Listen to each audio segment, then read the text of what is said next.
Ready?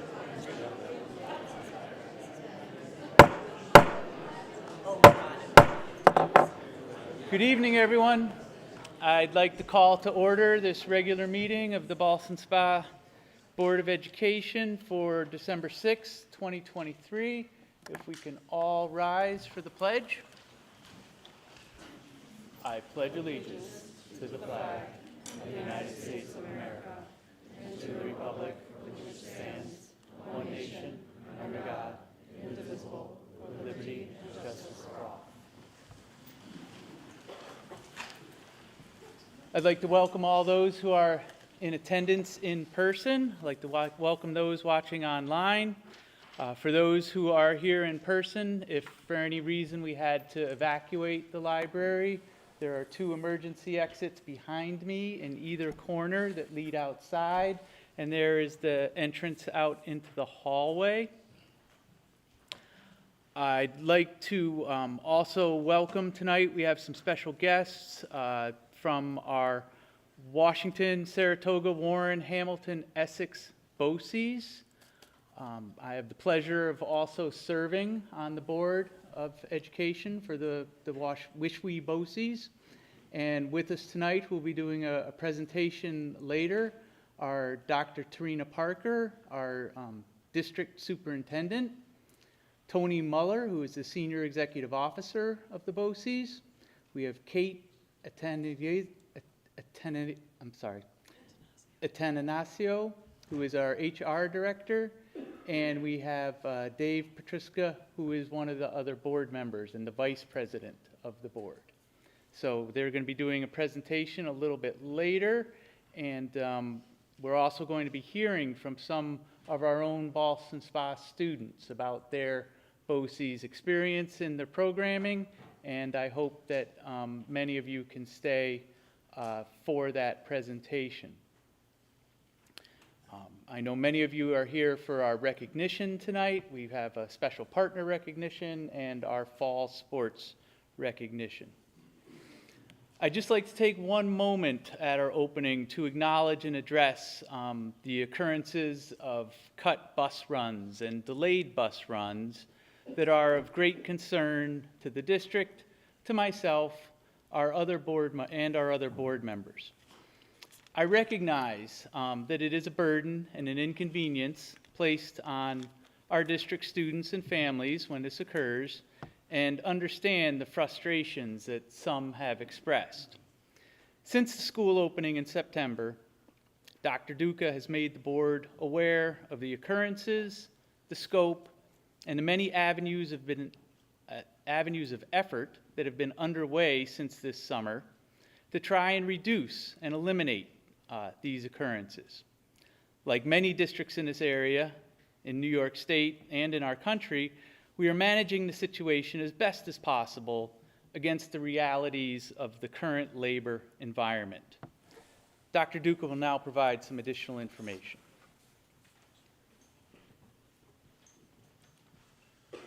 So clearly we're having a little bit of trouble with our tech tonight. Hopefully we have it up and running for our later presentations. But students, let this be a lesson to you. Always have a hard copy with you when you're making a presentation. So I'm going to do this dry, and then we'll post this presentation later on tonight when we post the rest of the board meeting. So clearly, you know, we have been having to cancel and delay some of our bus runs. And so, you know, I kind of wanted to show how the shortage impacts our district. So on any given day, we run 62 bus runs daily. And so currently, we are 3 drivers short of the minimum number of drivers to cover all the daily runs, and that's without having to pull in our mechanics and our office staff to help out, to make sure that we're getting our kids to schools. Currently, we have 1 sub, and we have several drivers in training. So additionally, tonight we're appointing another driver and then also another driver in training.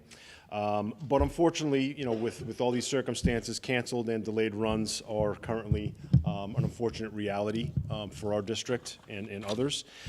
So in the event of a bus run needing to be canceled or delays, you know, I work very closely with our transportation staff every morning. We do our best to rotate which runs are canceled or delayed.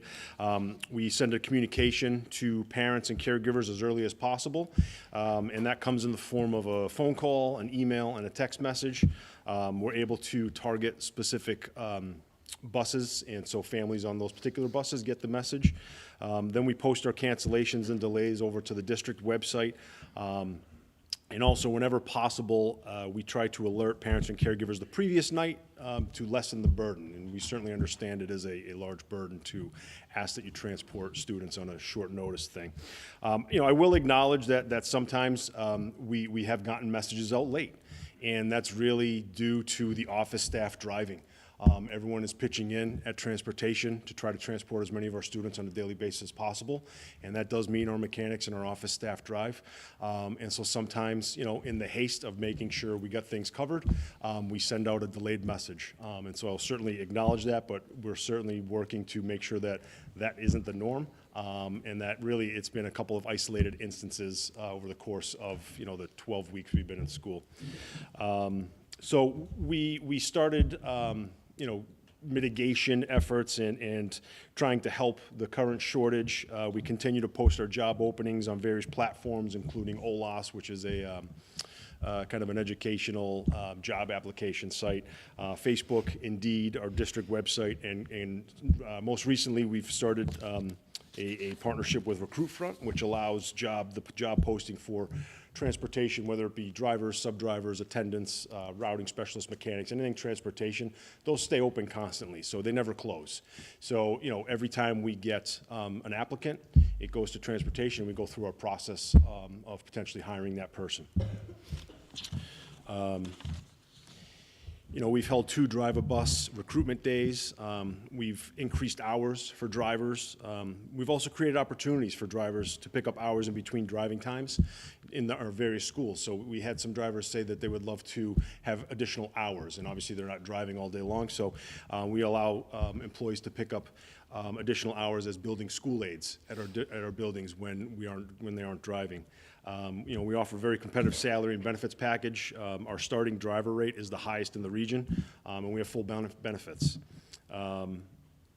Additionally, when we do experience a shortage before making the difficult decision to cancel a bus run, we try to exhaust all options.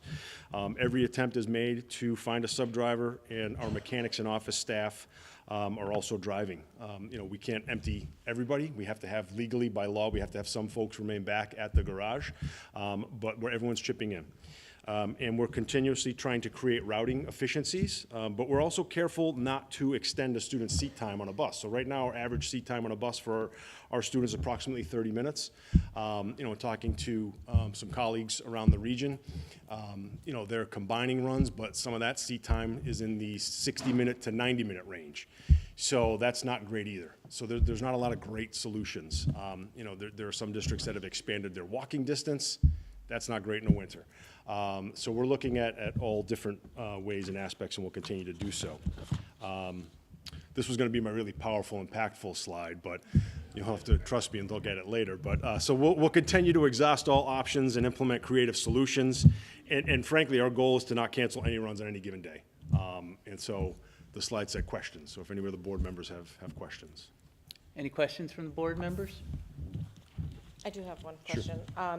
You said that several drivers are in training. I'm Yeah. not sure if you or Mr. Sirianni are able to answer. How many are close? Or if you could just give us some Yeah, context. sure. I can give you an answer right now. So we had 4 drivers in training. We got word 1 this morning passed the driving test, so they'll be starting as a driver soon. And we're appointing another driver in training tonight. So we'll still be at the 4 driver in training, I guess, number, even with the 1 moving up to a driver. Mr. Ryan?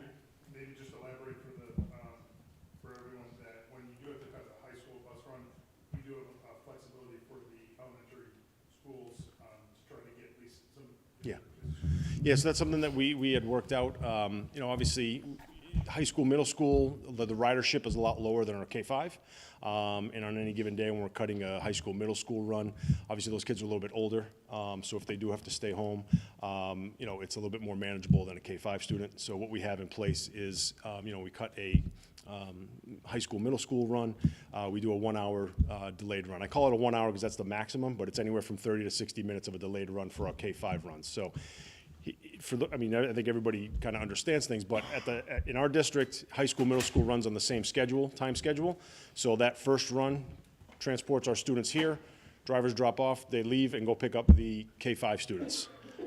So, you know, trying to do like a time difference and try to mitigate that way with routing doesn't really work because all the high school, middle school buses are immediately leaving and going to pick up the K-5 buses. And so we've worked out an MOA with various bargaining units for supervision for after school, because when the delayed bus is there in the morning, it's also delayed picking up. So we have MOAs worked out with the various bargaining units for student supervision so that they can be transported later between the 30 and 45-minute time period in the end of the day. Okay. Any other questions? I have some. I have a couple of questions. Sure. To drive a student in general for the district, you basically have to have a CDL license, correct? Yes. Okay. And so whether it's a smaller bus or even an SUV, you still have to go through that. So there's a whole lengthy training process, yes. Right, Yeah. okay. And my next thing is not a question, it's an ask. Sure. And I've asked this before, I would really like the district to, and I know you try, to just really consider the equity of the canceled bus runs. That's something that I think the high school students especially need to have consideration for them. And we need to advocate for those kids who can't get to school every day. Yeah, absolutely, and that's really the importance of trying to hire as many sub-drivers as possible. You know, because when we have a list of sub-drivers, we can kind of plug and play wherever the needs are. So, yeah, certainly, you know, we keep track of the different runs, you know, on a spreadsheet, and our transportation department does the best they can with trying to mitigate cuts. I know in November there were some runs that were cut more than others, and so we're trying to do the best we can to not have that happen moving forward. Any other questions? Not a question, but a statement that I made at the last board meeting, since we have so many people here today. I think that this is very unfortunate. It has really impacted families, but I think it also has highlighted how important our bus drivers are to our community. And so any appreciation that can be shown to your bus drivers at any time of the year is really important, but I really would just encourage you to say thank you if you're at the bus stop, or send something to them, because I think it's really critical, and they've been appreciated, I think, over the years. Yeah, and I'll add with our transportation director, you know, he comments all the time that we have drivers coming, bringing good ideas to him to try to mitigate, you know, as many of the cancellations as possible, or coming up with creative solutions, and those are things that we're still trying to. We're never going to say no to an idea or a creative solution, and we're just continuously, you know, posting and trying to hire as many people as possible.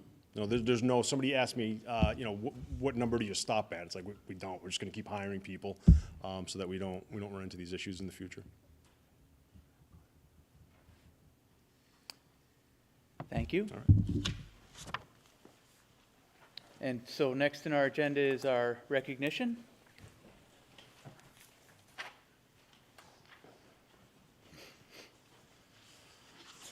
Hello again.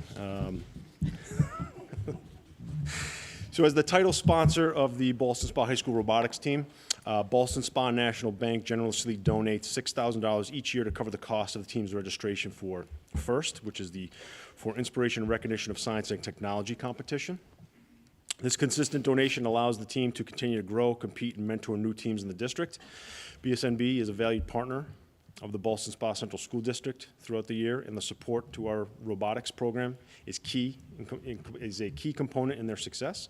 So with us this evening is Chris Dowd, President, CEO of BSNB, Susan Slovic, VP of Marketing, and Deborah O'Connor, VP of Treasury Management, along with members of the robotics team. So I'll have the robotics team come up first.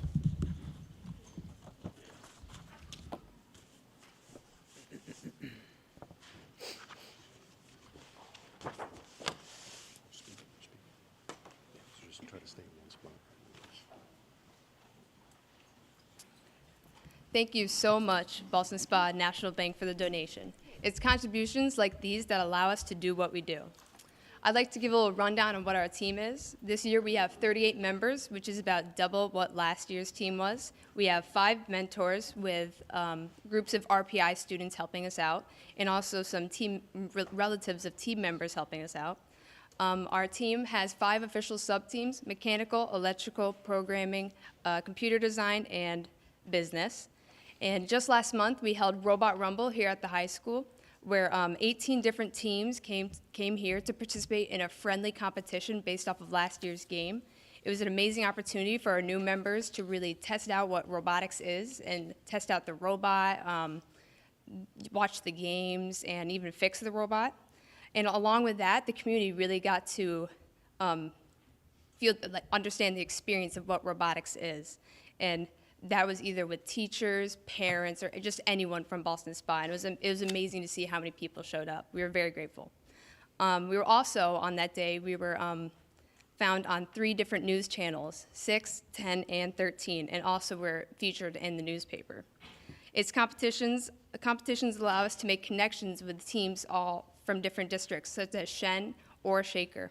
Actually, just last year, Shen gave us the Best Friends Award, so woohoo, go us. But currently, we are now working on our off-season projects before kickoff starts this upcoming January.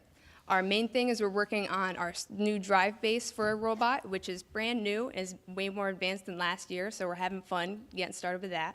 But another very important thing that we're doing is we are trying to strengthen our robotics pipeline in the district. We currently have 2 FTC teams and 2 FLL teams for the whole district, and we're trying to really get more FLL teams into the elementary schools. But along with this, we're also trying to bring STEM into the classrooms. Just this past year, we've volunteered with summer camps, STEM summer camps in the summer, where we do like STEM experiments, such as science. You use science to create ice cream. We also made solar ovens, and we also got to use more kid-friendly robots to really bring robotics up to kids and show them the technology, but also making it easy and fun. But with all that being said, we once again want to give a huge thank you to Ballston Spa National Bank for allowing us to participate in these FIRST competitions and spread FIRST values all throughout the community.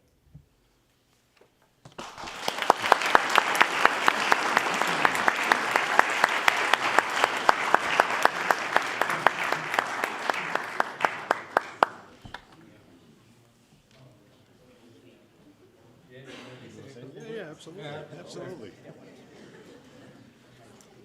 And she's got the big check. Good evening, everybody, and thank you for giving me just a couple minutes to say a couple words.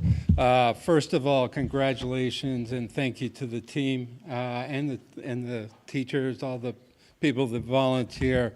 We're thrilled to be in a position to be able to provide some level of financial support to such a successful program. It's not successful without your commitment, without the commitment of the volunteers, the teachers, I'm sure. So congratulations to you all. It's fantastic to see it be so successful. I just talked to, I forget your name actually. I apologize. The success and the growth of the program. And I'd be remiss if I didn't just take 1 minute and thank the board, the administration, the teachers, and the parents for creating such a strong educational system in this region. We're an employer. We have 130 some odd employees with families, many of them with families, and the work you do benefits us greatly. So I appreciate it very much. And I just would be remiss if I didn't say that. So thank you, and have a good evening. Have a great holiday.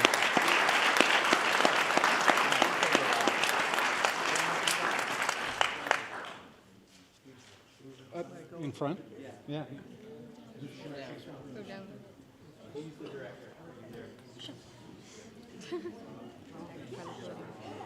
Here we are.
And so next up on recognition, we had a fantastic fall sports season, truly fantastic across the board. So I'm going to welcome our athletic director, Mr. Dave Sunkus, to the podium, to do some fall recognition.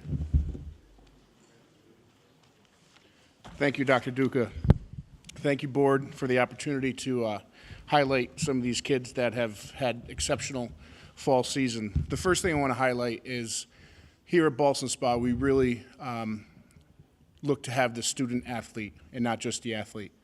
Our new principal, Mr. Robinson, has been on board with this, and we've really made it a point of that the first thing that they're going to do is they're going to be in class and they're going to get done what they have to get done before they get on the field. So in saying that, we had 8 teams this year qualify for Scholar Athletes.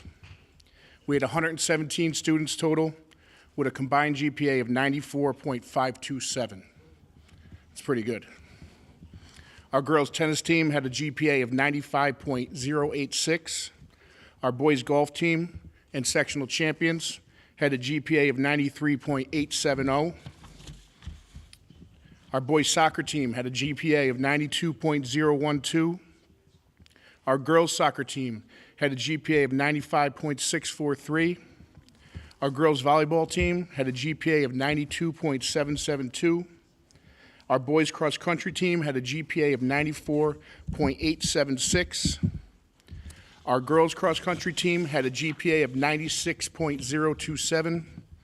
And our girls swim and dive team had a GPA of 95.930. It's pretty good.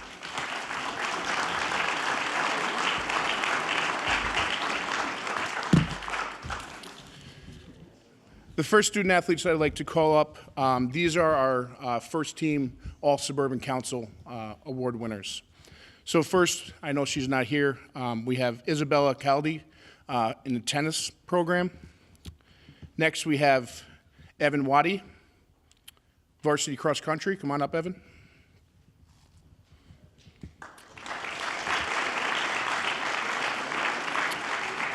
Next, we have Jacob Powell, varsity football.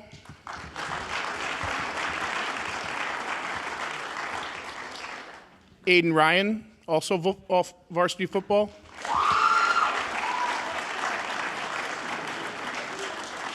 You got a fan crew. Next, we have Nico Savini. Nico is also named quarterback of the year.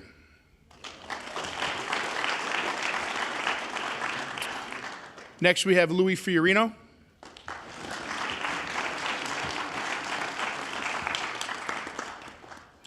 And last but not least, from football, we have Blaine Zoller.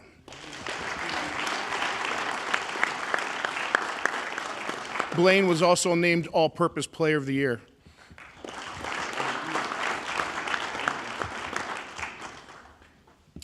Next, we have Sarah Blum. Sarah also, come on, Sarah.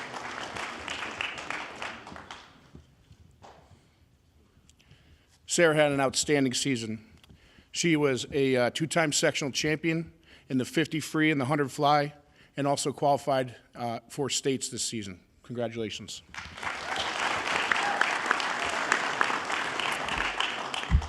These are our first team All-Suburban All-Stars.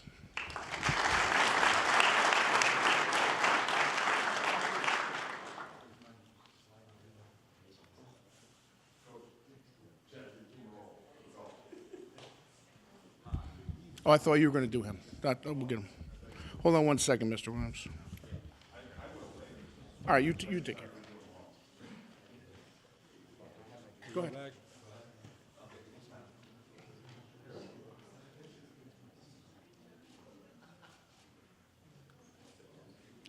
Hey, Coach, can you have him come up for the picture, please?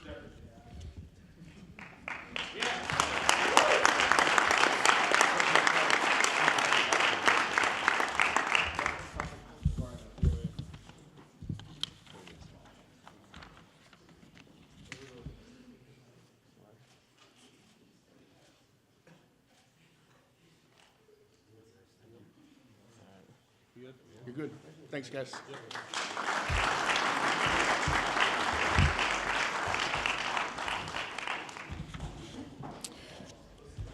Next, I'd like to call up Coach Ben Eldridge.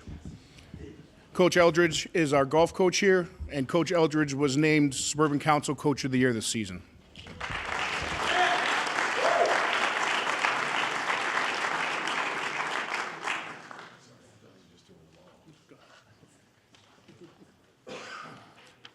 I got to go first as punishment for speaking up there. I thought they were doing all the first teams. So it's really easy to start getting into individual achievements and things that our team did because it was pretty impressive. But I just want to start with the fact that this is the largest golf team we've ever kept. And I think that was part of what they were able to do. We had a lot of guys beyond just golf, right? There's a lot of mental part to it. And we had guys, one of them not here tonight, MJ LaFink, playing a vital role. Jimmy, it goes without being said, right? Guys coming back to golf that took some time off, and it was just a lot of fun to be around. So, as Coach Sunke said, they were the Section 2 champions for golf in Class A, which for golf is the biggest. We're playing against all the, what would be AAAs and AAs. So for golf, that's Class A. That's our first ever sectional championship since 1990, and that's when we were Class B. So it's a different world for golf.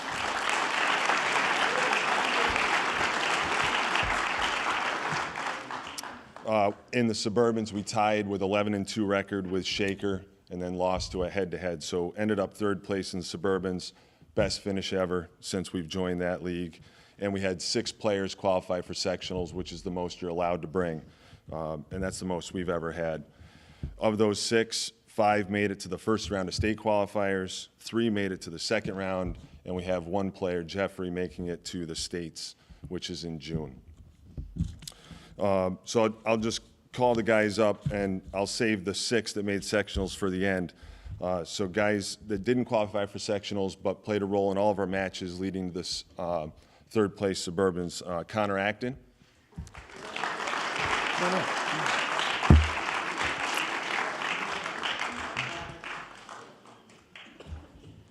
Jimmy McIntyre.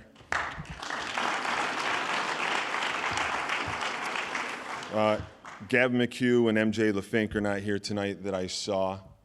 AJ LeBlanc.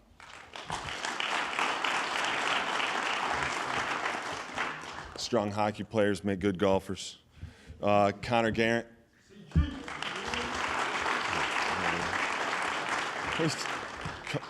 Coming out of right field. And Carter Eldridge.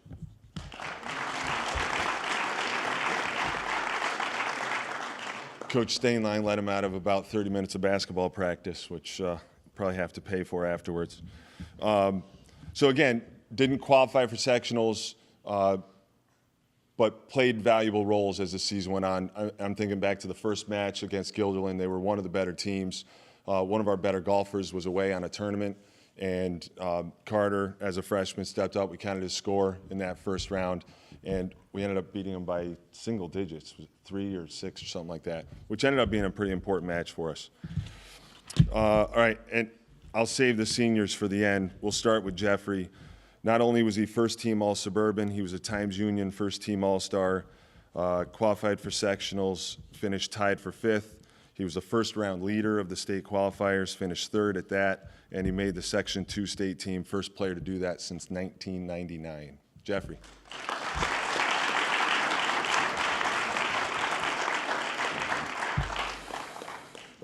Sam Donalo, hoping to come back for another great year next year. Qualified for sectionals and also tied with Jeffrey for 5th, pivotal round for us, stepping up for our sectional championship, and made it to the first round of state qualifiers from there. Right. Sam Donalo.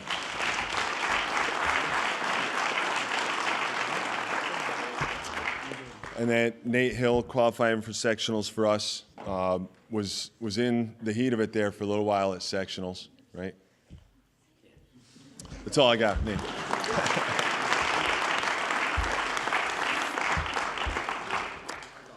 And then our 3 seniors, I'll start with one that just, when someone wants to do something and commits to it and makes such a huge leap, it's fun to watch.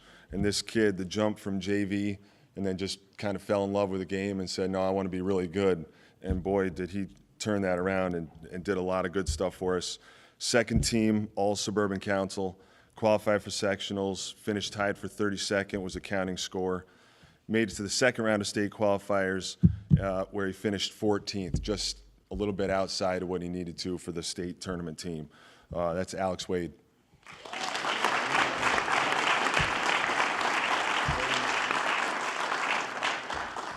Look sharp, Alex.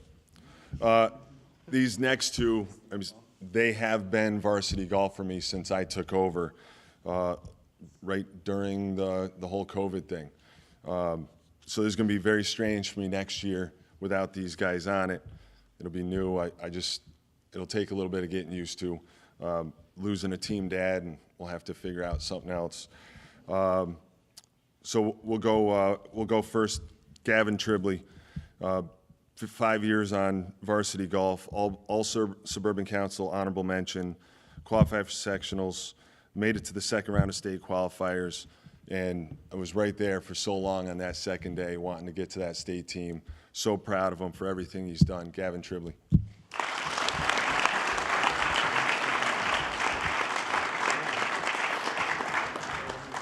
Love the multi-sport athletes, him and AJ straight from hockey. Nate and Connor right from basketball practice.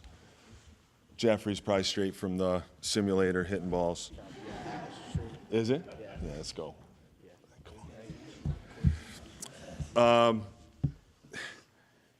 Chris Desmond, the last Desmond. I don't know what we're going to do, but Chris Desmond, second team All Suburban Council, qualified for sectionals and also tied for 5th, leading to that sectional championship. Made it to the first round of state qualifiers. Awesome career, Chris Desmond.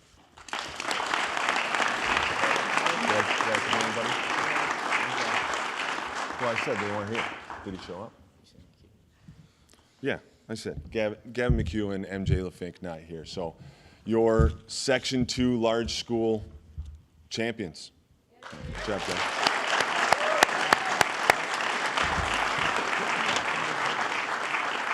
Thank you, Coach. Thanks, boys. Good picture. Come on, smile. It's not a mugshot. It's the golf team, coach. Serious stuff.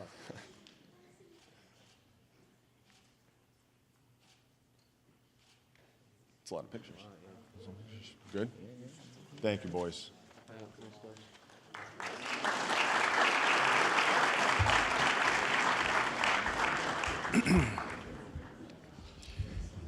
The last team that we'd like to highlight tonight, we'd like to highlight our JV girls soccer team. I should preface that by saying our undefeated JV girls soccer team.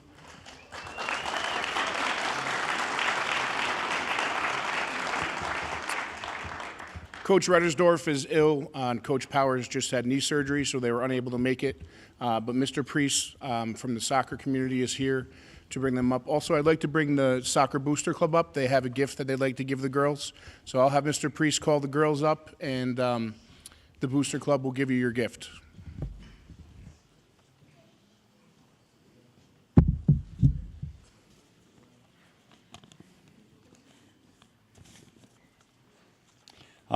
First of all, I want to congratulate the girls, not just for their undefeated season, but also for a lot of community service the team does on and off the field. It's a great accomplishment, obviously, playing in the Suburban Council and being undefeated. They started the season out a little rough. They played Bethlehem.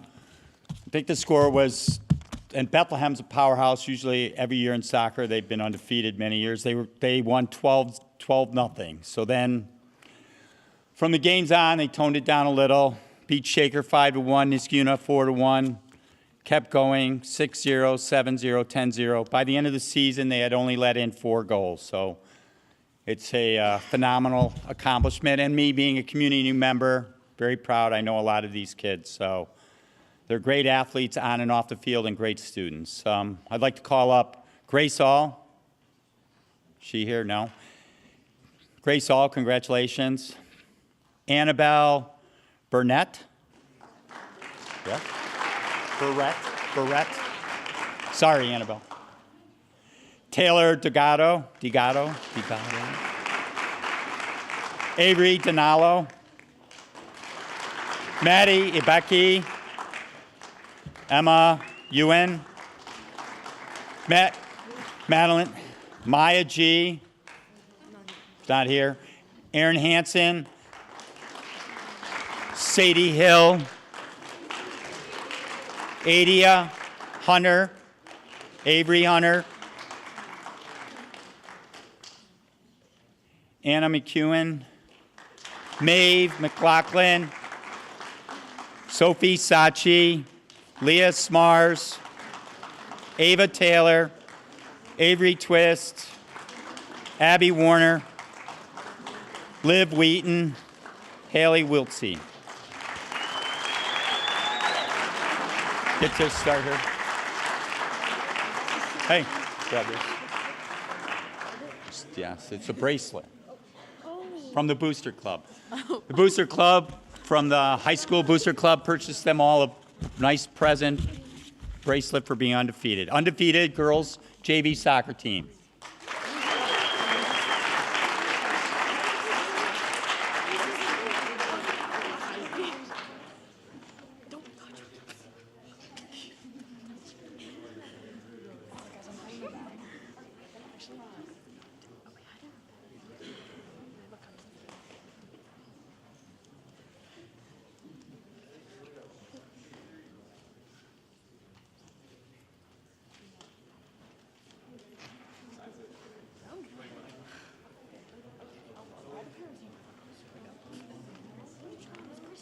Girls, we're going to walk over here and get a certificate from Mrs.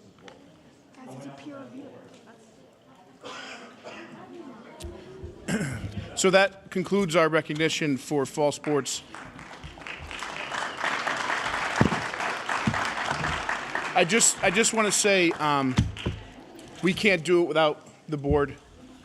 We can't do it without the funding, the special trips that we make, the special uniforms we buy, the equipment, the new fields, everything that you guys give to us produces this. So thank you.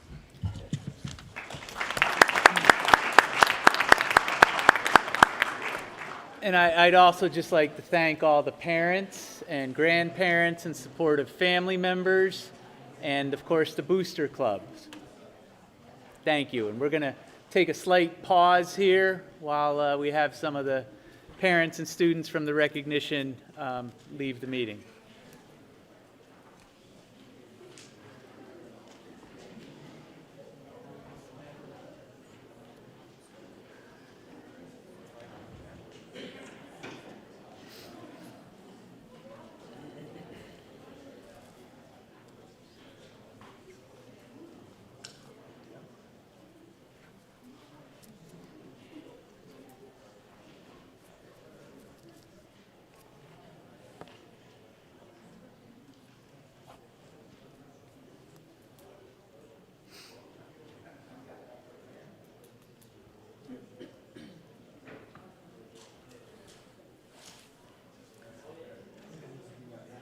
Okay, we're going to continue now. Next in our agenda is our student government report. Katie and Ben? Good evening, everyone. Congratulations again to all of our fall student athletes. It was a wonderful and exciting season. Students are very excited for the beginning of our winter sports. Congrats to both boys and girls basketball on their wins last night on December 13th. On December 13th, student government will be hosting holiday trivia at 6:30 in the high school library. Admission is free, but we do ask for a donation of non-perishable food items for the backpack program. Starting December 18th, the high school will be holding Holiday Spirit Week. On Monday, it is Festive Flannel Day. Tuesday is Groutfit Day with holiday headwear. Wednesday is Candy Cane Day, and Thursday is Holiday PJ Day. This weekend, student government will be helping out the holiday closet located on the First Baptist Church in Ballston Spa. Finally, congratulations to our foreign language lip sync winners, UHS French 5 Barbie, with runners-up of UHS Spanish 4 Cruisin' for a Bruisin' and UHS Spanish 5 with Bohemian Rhapsody. Thank you to everyone for making that a special evening. Thank you.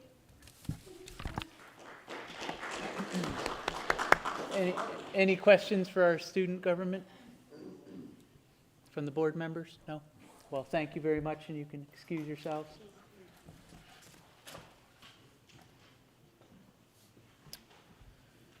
Next on our agenda is our first period for public comment.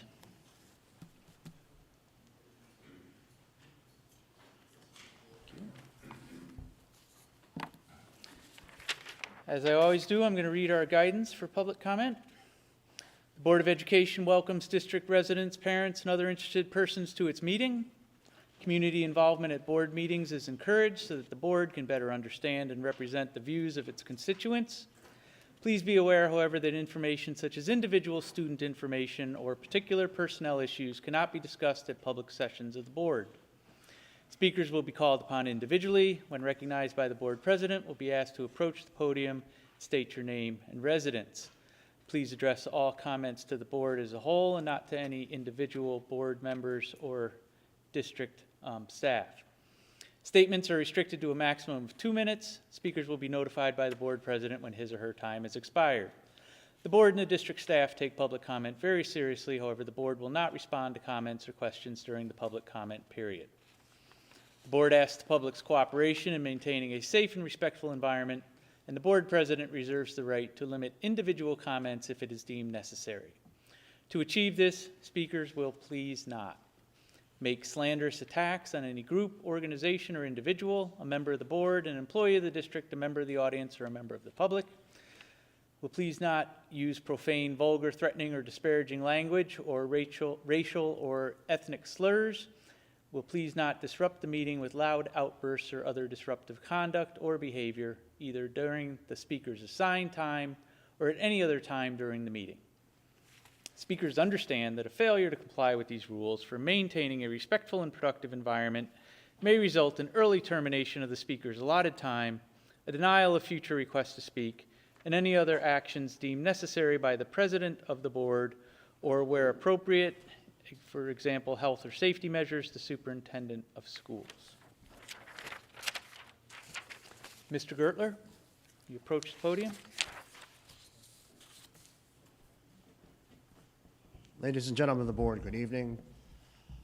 I'd just like to start off by thanking our bus drivers who work tirelessly and faithfully to get our children to school every day. I'd also like to remind the public that bus drivers are human, just like you and I.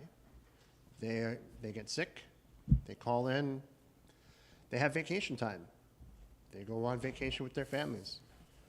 They have the right to do so. That being said, there is a shortage of drivers, and when drivers are out, it becomes an issue. Obviously, Dr. Duca explained some of the steps that they've taken to try to alleviate the transportation issues. I don't feel that's enough. At the end of the table tonight, there are two administrators that make $400,000 combined a year. According to the website, and this is public knowledge, see-through-ny.com. You can see the salary of every individual that works for the district. For $400,000, I would think that maybe they could go out and get a CDL, get trained, and jump in a bus. The motto of our district is educating everyone takes everyone. So jump in the bus, man. You can do it. If you care, you'll get the kids to school.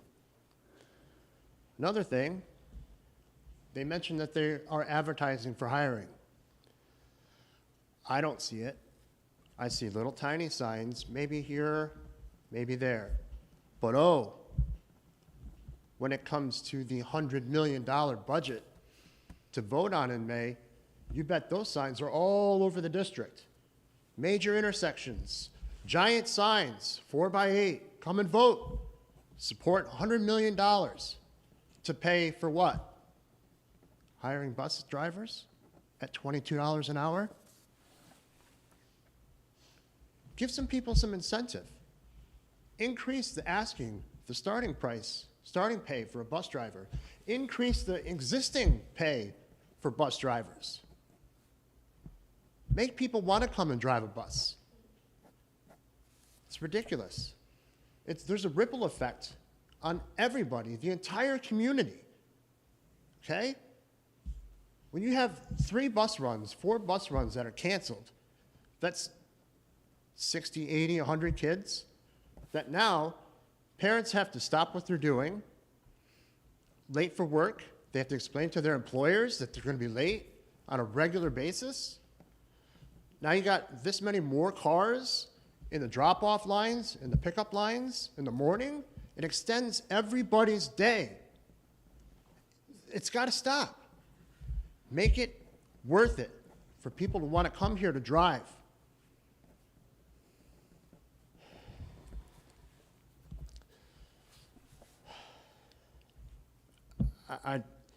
I'm at wit's end with this, and I'm sure that a lot of the parents and the folks in our community are as well. Please, do better. Thank you.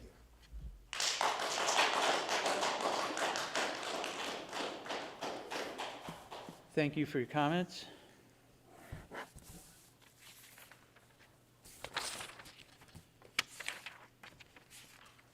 Next on our agenda is approval of minutes. May I have a motion to approve the minutes of the regular board meeting from November 15th, 2023? So moved. Second. Any amendments or additions? Not hearing any. All those in favor? Aye. Opposed? Minutes are approved. Next is our superintendent's report. Dr. Duca? Thank you very much. I am delighted to have Dr. Parker and her team here from Wishwe BOCES to talk about some of the programs, up-and-coming programs. We also have some student speakers tonight, but I'd like to welcome Dr. Parker and the team to the podium. Thank you. Up front.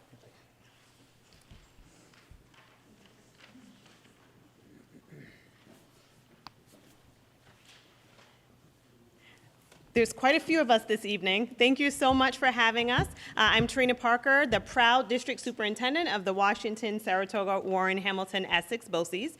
And we're delighted to be here this evening with quite a few members of our team. We have Dave Petruska, our board member. We have Tim Hilker, our new assistant superintendent for business. Tony Muller, our senior executive officer. Kate Atanasio, our director of HR. And our students who are going to be the best part of the evening, and they're going to spend some time introducing themselves. I was really heartened to hear your wonderful student representative from the robotics team talking about pipelines, because pipelines is something that we focused on in our CTE program and in our BOCES for many years. And one of the things that you're going to hear about this evening is our Women in Trades program. And we're really proud of that, because as we focus on, of the many things that we do, perhaps the most important thing that we do is create pathways, pipelines, and opportunities for students. And capitalizing on the fact that we have wonderful and amazing programs that really need to fit the needs of every student within our region. And Women in Trades has been an effort of ours that we've embarked on the past few years to ensure that girls have access and opportunity to our CTE program, to the skilled trades, and that we're creating an environment for all students to be able to thrive and succeed. So it was really heartening to hear about the pipelines. We may call on some of those students in the future to be mentors and ambassadors for us. In fact, we just had one of our Women in Trades days over at our BOCES, where we had students from many of our districts come over and experience our CTE program with our Women in Trades ambassadors. And it just has been a lovely, lovely opportunity for us to expand the knowledge base of our programs. And so what we're going to do this evening is talk to you a little bit about our Women in Trades initiative, about our career and technical education programs, and then a little bit about our vision for the years ahead and our strategic plan for our BOCES. Do we have the technology up and running? Okay, so we're actually going to start with a quick video on Women in Trades, and then we're going to move on to our students. You've probably heard the news. Trade jobs are opening up, and I'm here to tell you that women like me can do them. The advantages for recruiting women in the trades are astronomical. There are many opportunities for growth and advancement in any of the trades that they have a passion to pursue.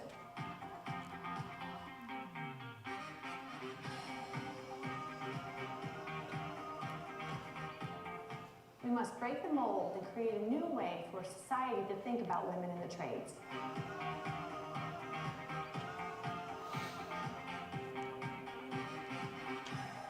women have to see women working in these professions. Part of our role is showing young girls at an early age that all occupations are open to them. Don't be afraid to try a male-dominant career because there's a great opportunity to make really good money right out of high school. Being a woman in the trades, being here and being taught the same things as everyone else kind of just like, well, I can do it too, you know? It empowers you to do what you want. It's definitely worth putting that first step forward and reaching for your goals. It's worth every minute of it, and the money and benefits are really good.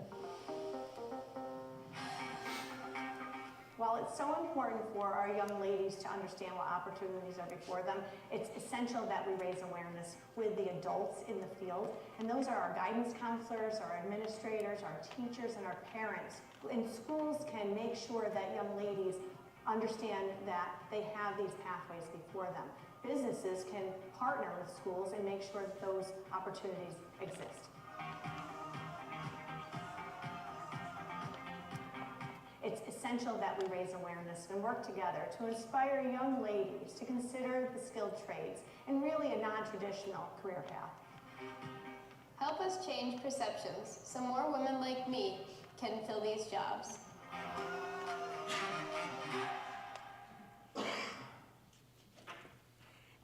And speaking of being inspired, I can almost guarantee that everyone in this room will be inspired after you hear from our students. And so I'm going to give them an opportunity to take the platform.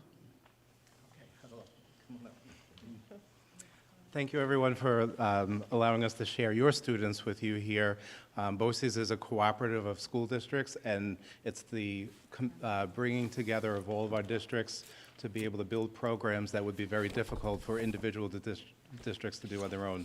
So you don't want to hear me. So I'm going to let the students huddle around the microphone, and we're going to walk them through their programs with you. First, let's have them each come up. Each of you come up and tell everybody your name, your program, and your grade. Elizabeth, why don't you go first? Hello, my name's Elizabeth Dreer. I participate in horse care, and I'm in grade 12. Hi, I'm Stella Hostetter. I am in auto body repair, and I'm grade 12. Hello, my name is Victoria Jaruga. I'm in 12th grade, and I'm part of the New Visions program. Hi, I'm Dylan Amy. I'm involved in the construction trades. I'm in grade 11. So first question, tell everyone why you chose to go to BOCES. So Dylan, you want to start? I would like to further my education with more hands-on activities and maybe get an opportunity or two that you can't get in normal school. I chose to go to BOCES because BOCES offers me opportunities in the medical field that I wouldn't have received any other way. I chose to go to BOCES for an opportunity for a new learning environment and to learn skills in a topic that I was interested in. I joined BOCES because to get more hands-on with animals, so to prepare for my future. Can each of you tell us a little bit about your individual programs? Dylan, a little bit about construction trades. We do all sorts of things, small, large residential construction. We are currently learning stair stringers, rafters, basic framing. We also do surveying, foundation work, window and door installations. Victoria? My program allows us to receive 16 weeks of clinical observations in the hospital and as well as outpatient in around Saratoga County. My program focuses on the repair of outside of cars, so that's painting, welding, fixing dents, any type of body work. For my program, 4 times a week, we go to Rolling Oaks Barn, which is near Wilton. And you first get introduced to the horses and assigned a horse based on your level of knowledge. And then you learn how to groom and tack, as well as do chores such as clean stalls and water. The interesting thing about the horse program is horses have personalities, and there's a matching part too to the students as well. Oh, yeah. Make that work. Okay, as part of each of the BOCES programs, students have an integrated credit for ELA and math at the high school level. Our New Visions program has some other credits that I'll let Victoria talk about. They also have opportunities for work-based learning experiences, internships, and job shadowing. And depending on the stage that they're at, internships usually come second half of senior year, so we're in the earlier part of that year, that time right now. And also, students do receive various certifications, industry credentials that, as students leave high school, they're able to have credentials should they go into that field that gives them a jump start for any of the jobs that they get. So why don't we start? Tell us about your work-based learning, the academics, and All right, okay. So for my internship, I am going to Therapeutic Horses of Saratoga. I've only been there for a week, so they're starting to get to know me. I've cleaned stalls and groomed horses, and I look forward to what else they offer. In our math and English classes, we learn skills to help us perform the jobs in our class. So anything to do with ratios and paint mixing. And English helps us build resumes for our future. And I'm very excited to start my internship later in the year. My program allows us to get 16 weeks of clinical observations, which is pretty much our internship. And for academics, we are allowed to get college credits from Studiana Radek for anatomy and physiology and medical terminology. And in addition to that, we also are allowed to take medical law and ethics, so it keeps our course load. I am only a junior, so internships do not start for me for another year. But in math class, we learn all sorts of financial aid for college, leases, loans that you can take out. English, we just finished building our resumes. I enjoyed that a lot. Dylan, can you actually tell us why it was a good decision to join the construction program? I chose it because I thought it was a good opportunity to set myself up for my future, and I find a lot of interest in the construction field. New Visions was a good choice for me because I always wanted to pursue a career in the medical field, and it allows me to see all different types of specialties and what their life entails and how much education they require. I chose my program, again, because it offered another learning environment, but also because it gives me skills to prepare me for my future. Sorry. It was a good decision for me because being around horses is honestly very therapeutic, and having hands-on work will also prepare me for my future. And I'm going to combine the other two. Tell us what your favorite part of your BOCES program is and what your future plans are, if you know what they are. Okay. My favorite part of the BOCES program is taking care of the horses. And honestly, I enjoy mucking stalls the most, so I know that the horse has a nice, clean environment. And in my future, I would like to go to college as a vet tech or veterinarian. My favorite part about the program is the painting and the creativity that you can get through that. And although in my future I'm not sure if I want to pursue auto body repair, I think the skills that I learned will help me in any job that I choose. My favorite part of BOCES will be my clinical observations. I never thought at 17 I'd get to watch 2 surgeries from start to finish and really just get the whole experience of it. And my future plans are to go to college and then eventually go to med school. And what are you going to do in med school? I want to become a maxillofacial surgeon. I didn't know what that was, so I figured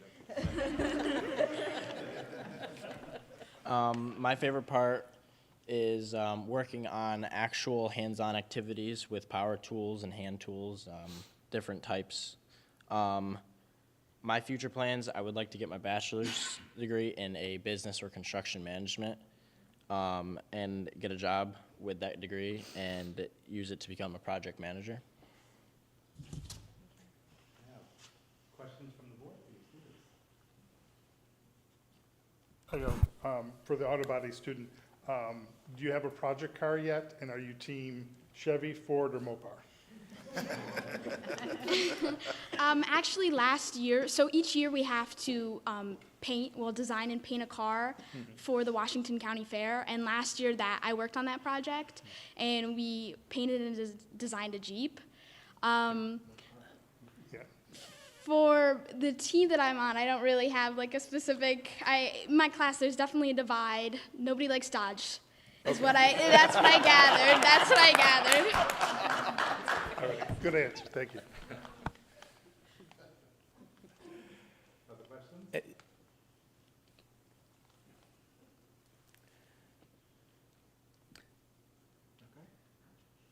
Well, thank you very much. We're so happy to have the students with us. Ironically, too, just to share, I thought that as I was coming in, we are cooperative, so we have the students come to us. You also have a program that we have been able to use our BOCES cooperative service model to share. So your Tech Smart program, we're able to share that through BOCES so that more districts can participate because of the BOCES aid, which helps your program with enrollment, but also creates other opportunities. So we know that the students are enjoying their time here at BOCES and all of the programs, and they are well prepared for the future. So thank you, students. Thank you.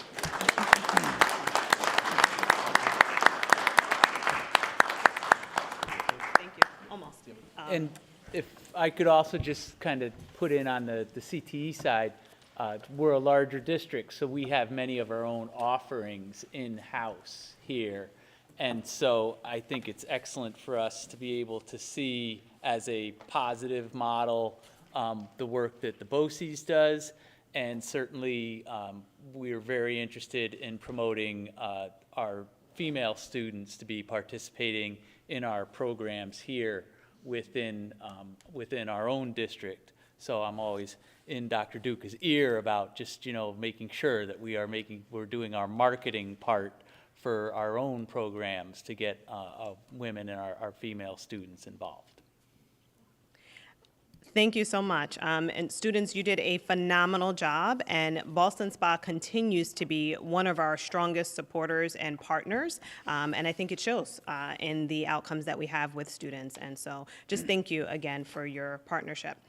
Something that we've embarked on this year, we have a lot of energy, and so we do lots of things and we have lots of ideas. And so we embarked on the development of a strategic plan so that we could pull all of those ideas together and really set a foundation for our work ahead and our BOCES for the next 3 years.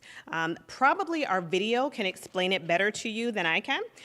So we're going to have you watch a little bit about our strategic plan, but I'd just like to, end with that it's something that we're so proud of because it really was the culmination of an effort that was a BOCES-wide effort, a community-wide effort involving all of our districts, involving our students, involving our workforce partners, and really culminated in really a framework for our work together and our focus for students, which is really focusing not only on what we do so great now, but on how we create additional pathways to be future focused for our students. So we're really proud of that, really excited about our work ahead, and so on to another video because we really like videos. I love, and probably one of the things that I'm most proud of, is the fact that our BOCES is visionary, and that our vision really is to be a trusted leader. And when you think about being a trusted leader in education, a trusted leader in innovation, a trusted leader in workforce development, it really starts with that key component of trust.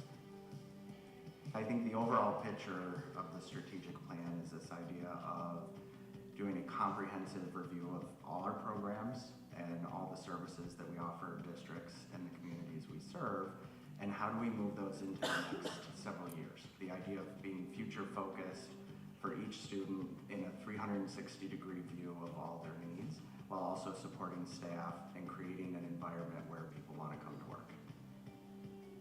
I think the important thing about a strategic plan really is it's just providing that focus. It's really thinking about each person who works for our organization, you know, the ability, something to connect with, building that common language and purpose around the work that we do. I feel like the mission creates more of a team environment, that we all have a focus for our mission and our day-to-day lives at BOCES. I am so proud of our strategic plan because what it does is it really gives us an opportunity to be future focused for our students and to have a framework for the type of environment that we want to provide for our students for the years ahead. And so when I think about our strategic plan, at the core of that, one of our biggest priorities in our plan is the student experience. And so one of our primary goals is to enhance the student experience through service, through high quality academics, and through our instructional objectives. We have districts sending their students to us because they can't provide what we can here. So they're seeking that programming for their students, whether it's CTE and that career and technical education, or on exceptional learner side, programming for students with disabilities and IEPs that need a different educational setting that they can't provide. So for us as a BOCES, it's important that we are focusing on what do districts need and how do we best support that? And if we don't have it right now, what do we need to do to get there? In order to provide a positive environment for our students and an environment that sustains excellence, we really have to support our staff. And now more than ever, it's not only about supporting the staff that we have, it's about implementing actions and initiatives in order to bring high quality staff on board. It's about the human resources and the human capital that we have in front of us in order to provide the right kind of service for our districts and for our students. I think that the strategic plan will create a stronger culture here at school between students and staff. I think it's only just going to improve the rapport that we've built among each other, and it's going to further prove that we are a leader in education here in the community. And then finally, one of our priorities is operations. We think about operations in terms of facilities because the environment matters. And when we think about our strategic plan, we're focused on long-term planning for our students. We're focused on the physical environments that they walk into, the learning environments and the spaces that they walk into each and every day. But we're also focused on operations in terms of systems and having the right types of systems in place so that our operations flow smoothly, so that our work can be done most efficiently on a day-to-day basis. And so it's really those two buckets when we talk about operations. And those really are priorities that will sustain us over the next few years. I love having a strategic plan. It's something that we can reference. It's a resource. It becomes our guiding compass for what we're doing. It's about becoming an organization, building a culture, setting roots, and really connecting with the people that we're working with. And I think that that's what's really going to bring our reputation in the community to a higher place. I also think it's going to be where people are going to want to stay for a long time and work because they're going to be proud to be there. As with everything in education these days, we have to be flexible. We have to be ready to change with a moment's notice. And so the idea of being adaptable and flexible was really important when creating the action plan. Our priorities are big enough and large enough that we can make a shift if we need to. And we should be making shifts based on the responses and based on the things that we're seeing with our students, within our districts, and within our communities. So that idea around adaptability and flexibility is built right in so that we can adjust tasks, we can extend them, we can shorten them, we can do whatever we need to do to make sure that we're, again, working towards those priorities and that ultimate vision and mission. I think the impact of having a strategic plan on stakeholders is just the fact that we really have an understanding and a roadmap of what we're trying to achieve and what we're working on. So when we turn to our stakeholders for involvement or for funds or support or bringing them into the classroom or getting our students out of the classroom to where they are, that roadmap and that strategic plan is going to give us our why every single time. I appreciate so much that this is all in writing now and that we can look at it and read it and understand what the goals are and what the missions are. values are to make sure that students are getting what they need, but that also our faculty and staff are being taken care of as well. I think having that plan will be beneficial because I would like to grow even more in my time here. I think having that plan and having that vision, I think will also help me with achieving something I want. And what that is to be able to make change.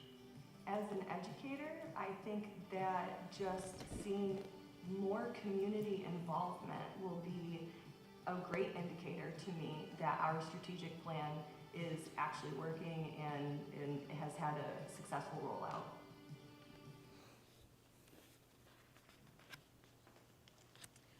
So you do have in front of you a summary of our strategic plan. Again, we're really excited about it. And so over the next few years, you'll see some big things coming out of our BOCES, all as a result of collaborative effort and being really thoughtful about our next steps ahead. Are there any questions? And I also want to share that the at-a-glance handout is very valuable in terms of kind of an overview of all the services and programs that the BOCES not only provides to the students of the 31 component school districts, but also the support for the districts themselves. So they provide a lot of administrative, a lot of technical support. And again, many of these school districts are of a smaller size, not necessarily able to have those services in-house. And the BOCES is wonderfully supportive for them. Yes, absolutely. Thank you. You know, one of our networks, Tim Hilker, actually, our Assistant Superintendent for Business, leads the community for our school business officials, and they have monthly meetings. And, you know, that's an example of a support that we provide to our districts so that we're all just working together to solve the problems of our region and to make sure that on the back end, all of our systems are flowing smoothly so that on the front end, our students get what they need. Well, thank you so much for having us. Well, we're absolutely thrilled that you're here. Thank you so much for bringing our students to Showcase and for sharing all this wonderful information. My pleasure. Thank you.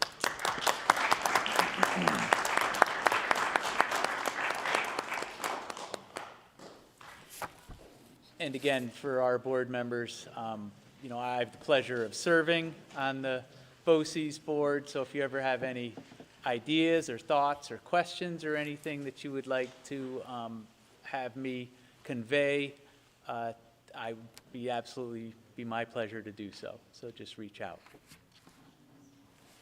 And again, thank you to our guests. Next on our agenda is committee reports. I don't believe we have any committee reports tonight. Correspondence to the district. 7 total this time period. We had 6 emails, 2 regarding transportation, 4 regarding student matters, and 1 call regarding a student matter. And the board has not received any correspondence since the last meeting. Announcements, Mr. Williams.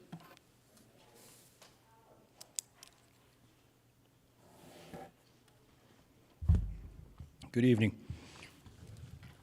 Not sure what happened, but everybody left.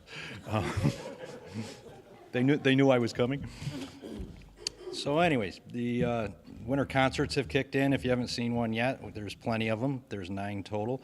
So they started this week and they continue through the coming weeks. And obviously we encourage everybody to get out and attend and support the performing artists. The schedule's on the website, or there's some on the back table as well. The 5th session of our Parents as Partners webinar is tomorrow night. It's focusing on mindfulness and informed parenting. So if you're interested in that, again, the information's on the website. You register and you can watch it online. The financial aid night that was scheduled for tomorrow night has been postponed or rescheduled till January 10th. So we've moved that forward and sent that information out to the high school parents. And there's a lot more information in the school counseling newsletter if you haven't seen that. Again, available through the website.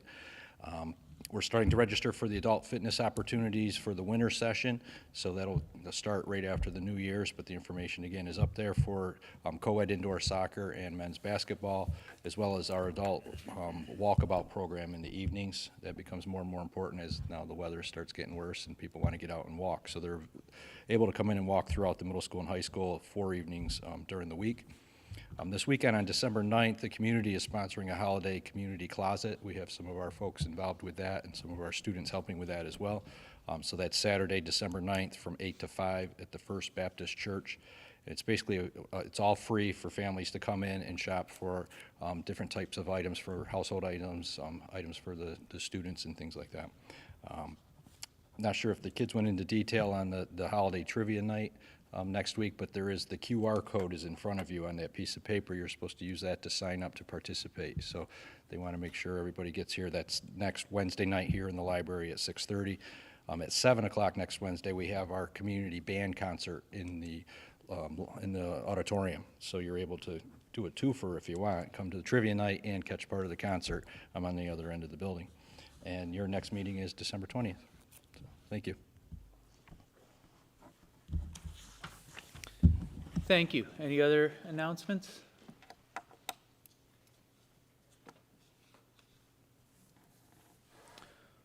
Old business. Any old business? We're on to new business. I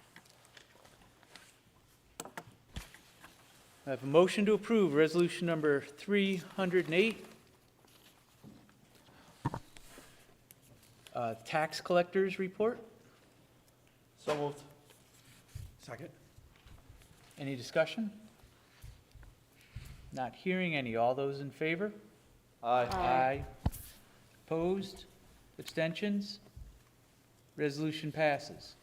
I have a motion to approve resolution number 309, amendment to tax warrant and levy. So moved. Second. Any discussion? Not hearing any. All those in favor? Aye. Opposed? Abstentions? Resolution number 309 passes. I have a motion to approve resolution number 310, Board of Education Policy Manual File 7513, Administration of Medicine. So moved. Second. Any discussion? Not hearing any. All those in favor? Aye.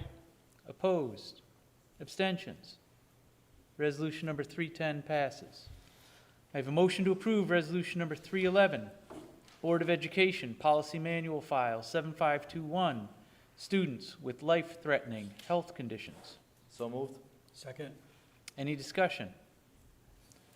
Not hearing any. All those in favor? Aye. Opposed? Abstentions? Resolution number 311 passes. I have a motion to approve resolution number 312, budget transfers. So moved. Second. Any discussion? Not hearing any. All those in favor? Aye. Aye. Opposed? Abstentions? Resolution number 312 passes. I have a motion to approve resolution number 313, field trip, varsity wrestling. So moved. Second. Any discussion? Not hearing any. All those in favor? Aye. Opposed? Abstentions? Resolution number 313 passes. I have a motion to approve resolution number 314, field trip, varsity wrestling. So moved. Second. Any discussion? Not hearing any. All those in favor? Aye. Opposed? Abstentions? Resolution 314 passes. I have a motion to approve resolution number 315, acceptance of donation. So moved. Second. Any discussion? Not hearing any. All those in favor? Aye. Opposed? Abstentions? Resolution number 315 passes. Thank you to the middle school PTA for their support for the 7th grade field trip. I have a motion to approve resolution number 316, agreement, professional services. So moved. Second. Any discussion? Not hearing any. All those in favor? Aye. Opposed? Abstentions? Resolution number 316 passes. I have a motion to approve resolution number 317, agreement, professional services. So moved. Second. Any discussion? Not hearing any. All those in favor? Aye. Opposed? Abstentions? Resolution 317 passes. I have a motion to approve resolution number 318, placement of students with disabilities. So moved. Second. Any discussion? Not hearing any. All those in favor? Opposed? Abstentions? Resolution number 318 passes. I have a motion to approve resolution 319, placement of preschool students with disabilities. So moved. Second. Any discussion? Not hearing any. All those in favor? Aye. Opposed? Abstentions? Resolution 319 passes. Resolutions number 320 through 331 are recognized as a consent agenda for the purpose of Board of Education action. I have a motion to approve the consent agenda, resolutions number 320 through 331. So moved. Second. Any discussion? Not hearing any. All those in favor? Aye. Opposed? Abstentions? The consent agenda, resolutions 320 through 331 passes.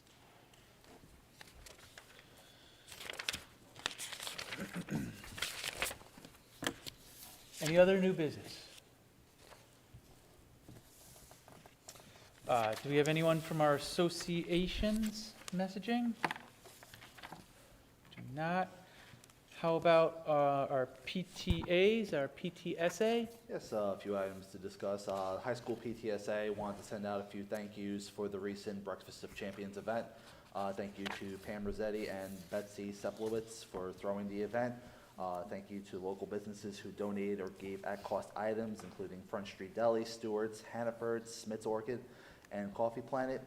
And also congratulations to all freshmen who had a GPA of 90 or higher for the first quarter. They are planning a staff appreciation in January as well. Milton Terrace wanted to let people know that Silver Graphics is still accepting online orders for student artwork. They're also hosting holiday trivia and craft family night on Thursday, the 14th at 6:30 p.m. They are also holding a meeting tomorrow to help set up for Friday's in-school holiday shop. And Gordon Creek, there are sign-up spots online for the PTA Staff Appreciation Breakfast to be held on the 19th. They are looking for people to sign up for items such as coffee, cheese and crackers, cookies, fruit, muffins, and as well as other items. They're also collecting money to buy breakfast pizzas, bagels, and hot casseroles as well. That's all I have today. Thank you.